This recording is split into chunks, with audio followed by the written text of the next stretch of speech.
बिस्मिल्लाहिर्रहमानिर्रहीम। अस्सलाम वालेकुम। क्या हाल है आप सबका? उम्मीद करती हूँ कि सब ठीक ठाक होंगे, खैरियत से होंगे और अल्लाह ताला सबको खैरियत से रखे, खुश रखे, आबाद रखे। Show your nails.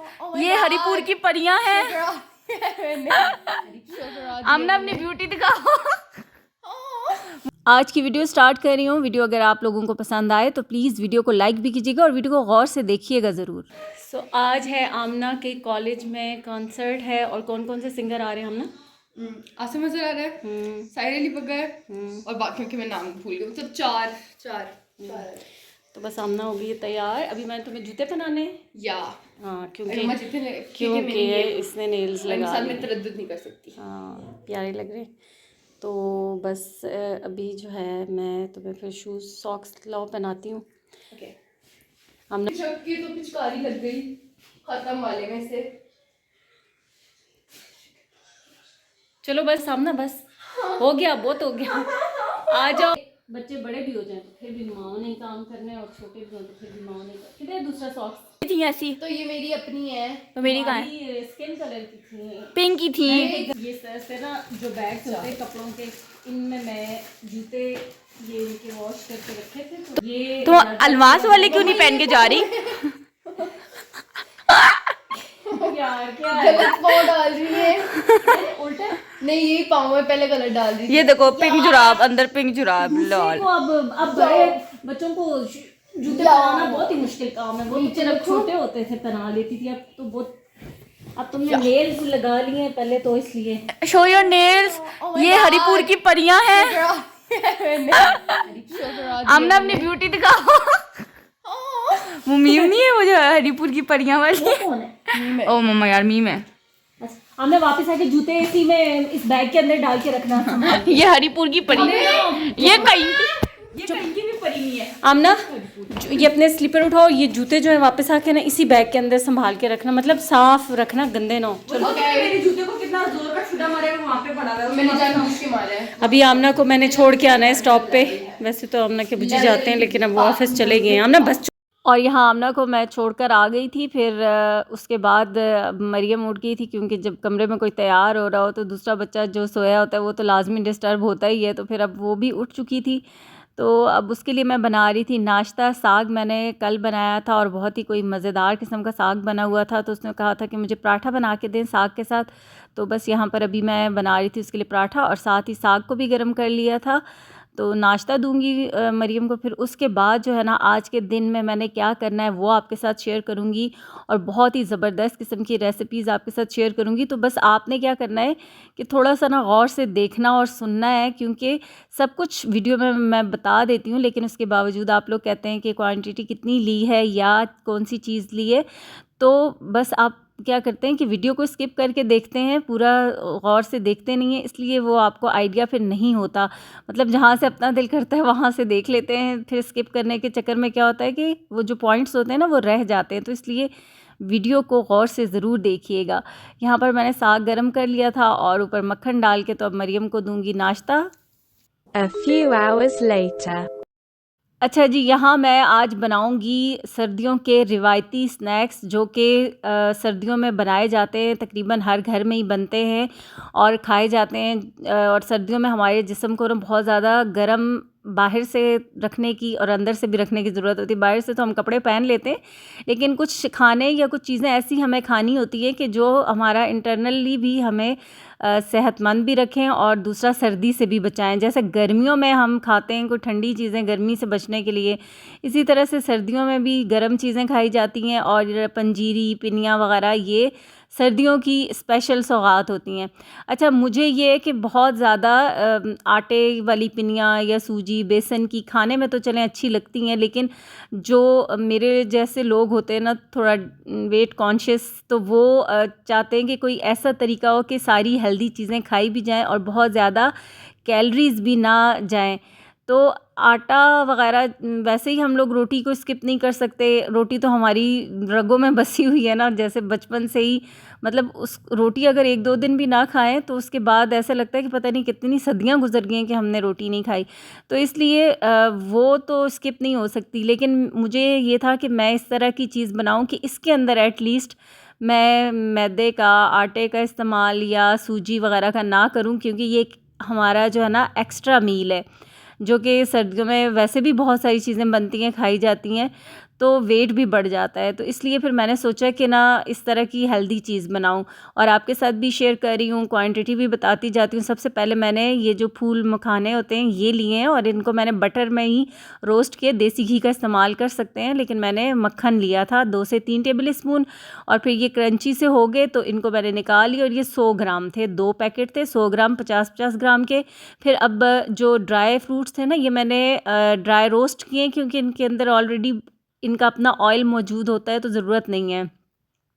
अच्छा, यहाँ पर अब मैं अलसी के बीज डाले हैं मैंने, और इसमें मैंने 3 टेबल स्पून के जितना पहले मक्खन डाला है, और आंच हल्की रखी है। एक तो ये स्टील का बर्तन है, बहुत जल्दी हीटअप हो जाता है, और इसको ना फिर ऐसे है कि ये चीज़ें जलनी नहीं चाहिए। उसके बाद यहाँ पर मैंने मेलन सीड डाले हैं 200 ग्राम, अलसी के बीज मैंने लिए हैं 250 ग्राम, और सफ़ेद तिल मैंने लिए हैं 300 ग्राम, काले तिल लिए हैं 200 ग्राम, और मेलन सीड भी लिए हैं मैंने इसमें 200 ग्राम। तो ये सारी चीज़ें जो सीड्स हैं ना, इनको मैं यहाँ पर रोस्ट करी हूँ। इनमें मैंने बटर डाला है, जो ड्राई नट्स थे उनमें मैंने नहीं डाला। उनकी मिकदार क्या है उसमें भी मैं आपको बता देती हूँ कि बादाम मैंने लिए थे 250 ग्राम, पिस्ता 100 ग्राम, काजू 200 ग्राम लिए थे, और अखरोट मैंने 300 ग्राम लिए थे। यही चीज़ें थी। अच्छा, यहाँ पर नारियल भी मैंने 300 ग्राम लिया है, इसको मैंने कश कर लिया था और वो भी इसके अंदर डाल दिया। अच्छा, नारियल का तो अपना इतना ऑयल निकलता है ना कि जब आप इन सीड के साथ इसको रोस्ट करेंगी तो वो बहुत ज़्यादा ऑयली हो जाएंगे। लेकिन यहाँ पर ये करना है कि बस चम्मच चलाते रहना है और बिल्कुल भी छोड़ना नहीं है। बस इसकी एक मखसूस सी आवाज़ और खुशबू आना शुरू हो जाएगी तो इसका मतलब है कि ये अच्छे से हो गए हैं रोस्ट। यहाँ पर खुले बर्तन में मैंने डाल दिए हैं, क्योंकि अभी बहुत ज़्यादा टेम्परेचर है, तो फिर उसमें भी ये होगा कि इनका टेस्ट ऐसे ना हो कि वो ख़राब हो जाए या ज़्यादा ओवर ये रोस्ट ना हो जाए। पीनट्स जो थी ये मेरे पास रोस्टेड थी, तो मैंने ये भी डाल दी, और ये भी तकरीबन 300 ग्राम के जितनी थी, और इनको मैंने ऐसे ही डाल दिया था। हालांकि इनको भी आप चाहें तो इसी तरीके से जैसे थोड़ा सा ना क्रश करके डाल सकते हैं। अभी चॉपर के अंदर मैं ये सारी चीज़ें डाल रही हूँ और इनको मोटा मोटा जैसे चाहिए उस तरीके से मैंने इनको कर लिया है। अच्छा, अब खुले बर्तन में ये सारी चीज़ें जो सीड्स वगैरह थे और ये जो ड्राई नट्स थे, ये सारी इकट्ठी एक जगह करूँगी मैं, और इनको बहुत अच्छे से मिक्स कर लूँगी ताकि फिर ये सारी चीज़ें आपस में अच्छे से मिक्स हो जाएं और ये ठंडी भी हो जाएं।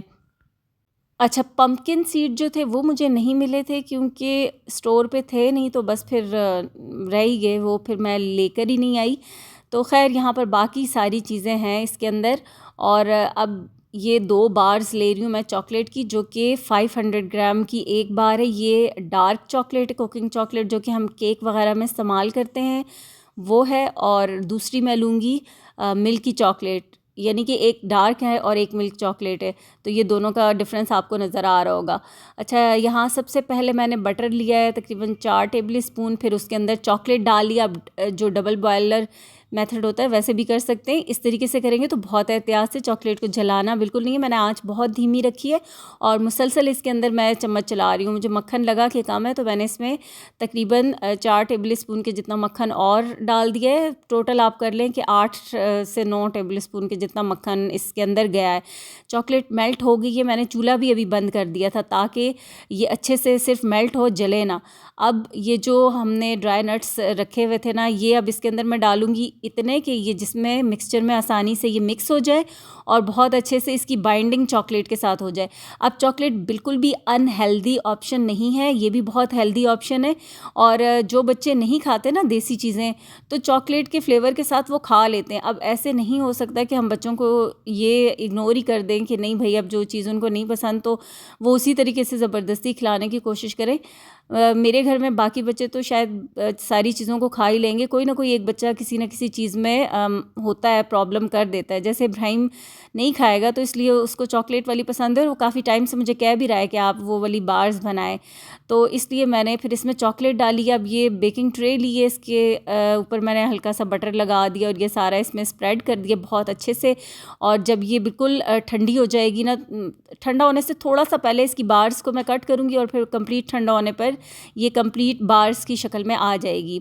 और आजकल सर्दी बहुत ज़्यादा है, तो अभी चॉकलेट जो मैंने आपको दिखाई थी ये रूम टेम्परेचर पे थी, फिर भी इतनी हार्ड थी। तो ये हमारी एक बार्स तो रेडी हो गई हैं। अब दूसरा जो मैं बना रही हूँ ना, मैंने यहाँ पर लिए 1 किलो खजूरें, इसकी गुठलियाँ मैंने निकाल ली हैं। अगर कोई सख्त वाली खजूरें हैं तो फिर आप उनको चॉपर में डाल के चॉप कर लें।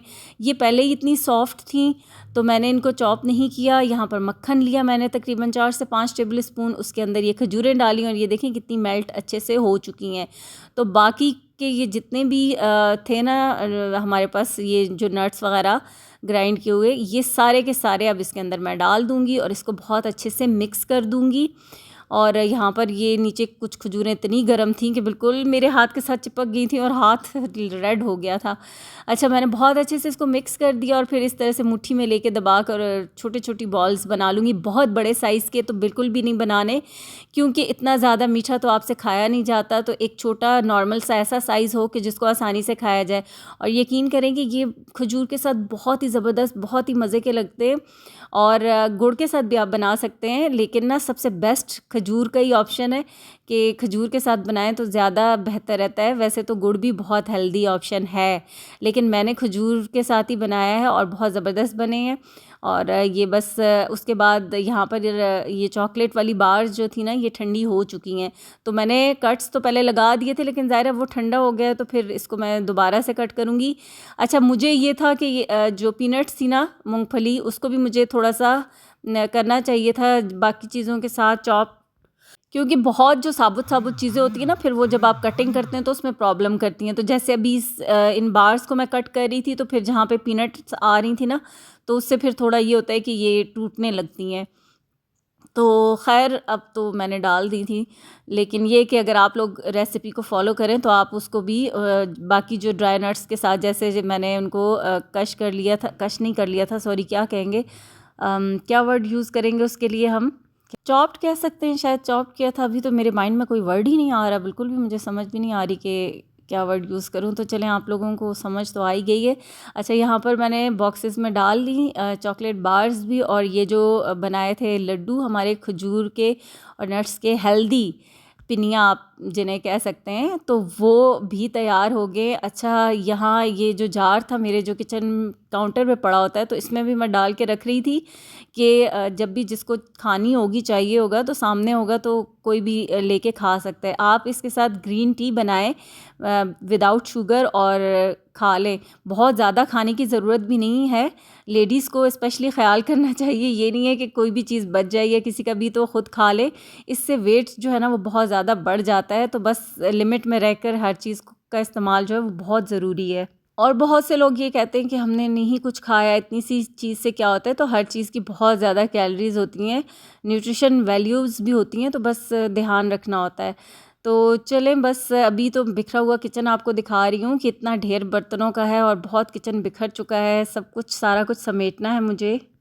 काम तो मेरा ख़त्म हो गया है और अब इस वक्त मगरिब की अज़ानें भी हो चुकी हैं। तो सबसे पहले नमाज़ पढ़ूंगी, किचन को बाद में समेटूंगी, क्योंकि अगर इस काम में मैं लगी तो ये टाइम लग जाएगा। पहले नमाज़ पढ़ते हैं और बस आपसे चाहूँगी इजाज़त। दुआ में याद रखिएगा। वीडियो पसंद आए तो लाइक ज़रूर कीजिएगा। अल्लाह हाफिज़।